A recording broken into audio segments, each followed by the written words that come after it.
Daily के इस तरह के 2 किलो बिस्किट हम शॉप पर भेज रहे हैं। माशाल्लाह से ये इतने ज़्यादा सॉफ्ट हैं। बड़ी बड़ी बेकरी पे तकरीबन 1800 रुपये किलो मिलते हैं। आप जब घर पर बनाएंगे इतनी ही तादाद में बनकर तैयार होंगे। माशाल्लाह थाल भरकर सिर्फ 200 रुपये में बन जाता है और किलो या 2 किलो तो माशाल्लाह से आपके 400 से 500 रुपये खर्च होंगे। इसमें ना ही तो भर भर के मक्खन जाते हैं, ना ही घी जाते हैं। घर पर तवे भी रखे हैं, ओवन की भी ज़रूरत नहीं है, ना ही तो इसके लिए मशीनों की ज़रूरत है। जिन्होंने कभी खाना ही नहीं बनाया, कुकिंग ही नहीं की, वो भी इसे इतने सिंपल तरीके से घर पर रखे हुए चमचियों के साथ तैयार कर सकते हैं। अस्सलाम वालेकुम, मैं हूँ किरण और आप देख रहे हैं यूट्यूब चैनल किरण के खाने। बिस्किट्स को हम मक्खन से ही तैयार करेंगे और मक्खन के सिवा ये तैयार नहीं हो सकते। लेकिन ये कोई महंगे वाला मक्खन नहीं है जो बेकरियों पर मक्खन तैयार होता है ना बिस्किट के लिए, ये वो वाला मक्खन है। ये डालडा घी वाला मक्खन है। डालडा घी को तकरीबन आपने 250 ग्राम लेना है। उसमें आपने हल्का नीम गर्म करके और खूब सारी बर्फ़ डाल के किसी भी बर्तन में उसे रख दें। आप तकरीबन आधा पौन घंटा छोड़ दें। उसके बाद वापस से अपनी असल शक्ल में आ जाएगा, यानी घी वाली शक्ल में। उसके बाद आपने उसे अच्छी तरह से निचोड़ लेना, इस तरह का पेड़ा सा बना लेना है और उसे तकरीबन आपने 10 मिनट के लिए रख देना है फ्रीज़र में, ताकि वो अच्छी तरह से सेट हो जाए। इससे होता ये है कि ये थोड़ा सा फोमी सा हो जाता है, एक्स्ट्रा फेट इसमें से निकल जाता है और बिल्कुल ये मक्खन की तरह का हो जाता है। और इस पे फिर बेकरी में ना फ्लेवर देने के लिए इसमें एसेंस का इस्तेमाल किया जाता है, ठीक है। लेकिन आप असल मक्खन का भी इस्तेमाल कर सकते हैं, मशीन के बगैर भी आप बना सकते हैं। लेकिन इसे हमने मक्खन को हल्का सा फ्लफ़ी करना है। आप हैंड विस्क के साथ करेंगे ना तो आपको लगेगा टाइम तकरीबन 12-13 मिनट। तो अगर टाइम कम हो और आपके पास इलेक्ट्रिक बीटर की जो है घर पर सहूलत मौजूद हो तो आपने फिर इसे तकरीबन 5 मिनट के लिए बीट कर लेना है, तो ये जल्दी हो जाता है। बस फ़र्क सिर्फ इतना है, बाकी हमने बहुत सारी रेसिपीज़ आपके साथ शेयर की हैं। मशीन के बिना भी ये बन जाते हैं, तो थोड़ा सा बस ये है कि मेहनत करनी पड़ती है। उसके बाद इसमें 250 ग्राम हमने चीनी पाउडर डाल दिया। अच्छा, चीनी को आपने बहुत ही बारीक सा इसे अच्छी तरह से पीस कर इसका पाउडर बनाना है। उसके बाद इसमें आपने आधा टीस्पून डाल देना है वनीला एसेंस, क्योंकि बिस्किट्स में फ्लेवर आपने कौन सा देना है वो आपकी अपनी चॉइस है। अगर तो आपने इसमें देसी घी का फ्लेवर देना है तो वो भी मिल जाते हैं, देसी घी वाला एसेंस मार्केट से। अगर वो नहीं तो फिर आप बटर एसेंस भी ले सकते हैं। हमने इसमें थोड़ा बटर एसेंस भी डाल दिया था, देसी घी वाला एसेंस हमारे पास नहीं था, साथ में हमने वनीला डाल दिया। अब चीनी के साथ फिर से हमने इसे अच्छी तरह से ना मशीन को चलाया है 3-4 मिनट तक, ताकि चीनी का कोई भी दाना इसमें ना आए बिस्किट्स में। ये बिल्कुल बेकरी जैसे तभी तैयार होते हैं, ज़रा सी इसके ऊपर मेहनत होती है। हैंड विस्क के साथ भी जब आप इसे अच्छी तरह से मिक्स करेंगे ना तो बस चीनी का इसमें दाना नहीं आना चाहिए। बहुत अच्छी तरह आपने इस पर मेहनत करनी है ताकि बहुत अच्छा सा ये फ्लफ़ी होता जाए। ये बैटर जितना फ्लफ़ी होता जाएगा ना उतने ही बिस्किट ज़बरदस्त बनेंगे। तोड़कर इसमें हमने 1 अदद अंडा डाल दिया और अंडे के साथ फिर से हम इसे तकरीबन 1 से 1.5 मिनट ही बीट करेंगे। जब आप इसमें लास्ट में 1 अंडा डालेंगे, अंडे से बिस्किट होता ही है कि थोड़े से अंदर से ना क्रिस्पी बनते हैं, उसमें बड़ा जाल नहीं आता, बड़े ज़बरदस्त बिस्किट की लुक आती है। अंडे के बाद आपने इसे ज़्यादा देर के लिए बीट नहीं करना मशीन से, सिर्फ 1 मिनट आपने इसे अच्छी तरह मिक्स करना है।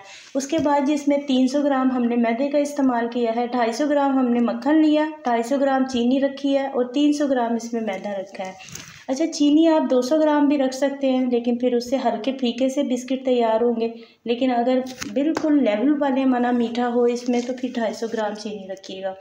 इसमें हमने बहुत ही अच्छा सा फ्लेवर देने के लिए, टेस्ट देने के लिए तकरीबन 4 खाने के चम्मच भरकर मिल्क पाउडर डाल दिया। अब सारी चीज़ों को जब आप अच्छी तरह से मिक्स करेंगे उस वक्त आपको एक्स्ट्रा इसमें कोई भी चीज़ डालने की ज़रूरत नहीं पड़ेगी।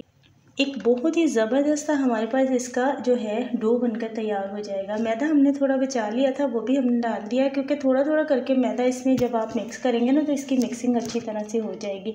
कोई भी इसमें मैदे की जो है ना गुठली ना रहे, अच्छी तरह आपने मिक्स कर लेना। अगर हाथों से हो तो आप हाथों से भी इसे मिक्स कर सकते हैं। लेकिन ये जो आज के जो बिस्किट्स का हम मिक्सचर तैयार कर रहे हैं इस तरह से, तो ये आराम से जो है आप चम्मच से मिक्स करेंगे, ईज़िली हो जाता है। मिक्स करने के दौरान ही इसमें आपने 1 छोटा टीस्पून डालना है बेकिंग पाउडर। अच्छा, बेकिंग पाउडर आपने बहुत कम डालना है, टीस्पून भी हमने फुल भर के नहीं डाला, बहुत ही कम इस्तेमाल किया है, क्योंकि ये एक ऐसे बिस्किट हैं जो बहुत ही जल्दी से माना के तैयार हो जाते हैं। तकरीबन इन्हें बनने में ना 15 से 20 मिनट का टाइम लगता है। यकीन करें विदाउट ओवन आप इसे बेक करें तो भी 20 मिनट का टाइम लगेगा, और ओवन में अगर आप बेक करेंगे तो भी 20 या 25 मिनट का ही आपको टाइम लगेगा। बड़े ज़बरदस्त बिस्किट तैयार होते हैं। अगर चॉकलेट बिस्किट बनाना हो तो थोड़ा सा उसमें से आपने मिक्सचर अलहदा प्याले में निकाल लेना है, और 1 टीस्पून आपने इसमें भरकर डाल देना है कोको पाउडर। तो हमने थोड़े ही बनाए हैं चॉकलेट बिस्किट, ज़्यादा नहीं बनाए। तो यहाँ पर जी बिस्किट्स को नूज़ल के साथ हम डिज़ाइन दे रहे हैं। अच्छा, सिंपल इसी तरह के बिस्किट्स की रेसिपी हमारे चैनल पर मौजूद है। अच्छा, ये जो नूज़ल्स हैं ये बहुत आसानी से मार्केट से मिल जाते हैं। 150 या 100 रुपये में एक नूज़ल मिल जाता है। और इस तरह से फिर डिफरेंट डिज़ाइन के बिस्किट जो है ना वो आपके मार्केट में सभी को पसंद आते हैं। डिज़ाइन जो है वो आपकी अपनी चॉइस है, नूज़ल जिस तरह की होगी उस हिसाब से इसमें बिस्किट्स लगेंगे। अच्छा, ये दिखने में बड़े ही छोटे छोटे से बिस्किट्स हैं, लेकिन जब ये बेक हो जाएंगे तो अपने साइज़ से काफ़ी बड़े दिखेंगे। तो यहाँ पर देखें, जिस ट्रे में हमने बिस्किट को बेक करना है उसमें हल्का सा आपने ऑयल से ग्रीस कर लेना है। अच्छा, इन बिस्किट्स के लिए ना आपको बटर पेपर की ज़रूरत नहीं पड़ती। अगर तो आप ओवन में बेक करेंगे फिर तो आपने बटर पेपर लाजमी से लगाना है, वरना ये चिपक सकते हैं। अगर आप बगैर ओवन के इसी तरह तवे पर बेक करेंगे तो फिर आपको बटर पेपर नहीं बल्कि इसमें खुश्क मैदा डस्ट कर देना है। बटर पेपर की वजह से ना बिस्किट में नीचे कलर ज़्यादा ही डार्क आ जाता है और वो कागज़ के साथ चिपक जाते हैं, तो ये आपको फिर मुश्किल होगी। हम ये बनाते रहते हैं इसलिए हमें तजर्बा हो गया है। तो यहाँ पर जी हमने चॉकलेट बिस्किट के ऊपर थोड़े थोड़े से ना यहाँ पर पिसे हुए दरदरे से बादाम या कोई भी जो भी आपके पास हो अवेलेबल कुछ बिस्किट्स के ऊपर हमने ना यहाँ पर लगा दिए हैं पीनट्स।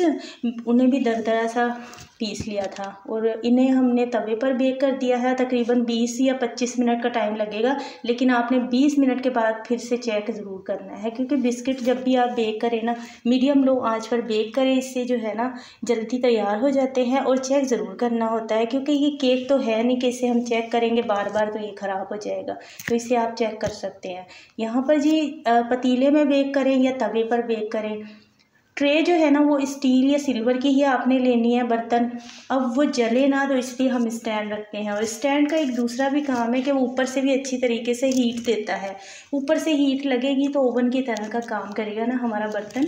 और बर्तन हमारा जो स्किन में ना पतला होना चाहिए। मैं ये बेकिंग के लिए एक पतीला रखा हुआ है, ये ज़रा पतला है, तो इसी वजह से ना इसमें बेकिंग करने में मुझे आसानी होती है, चीज़ों को बेक ईजीली हो जाती हैं और सही से अच्छा ऊपर जो है कलर आता है। ज़बरदस्त हमारे माशाल्लाह से थोड़ा टाइम लगा है, क्योंकि ज़ाहिर है घर की किचन के दूसरे काम भी देखने होते हैं, साथ साथ बिस्किट्स भी बन रहे थे माशाल्लाह से।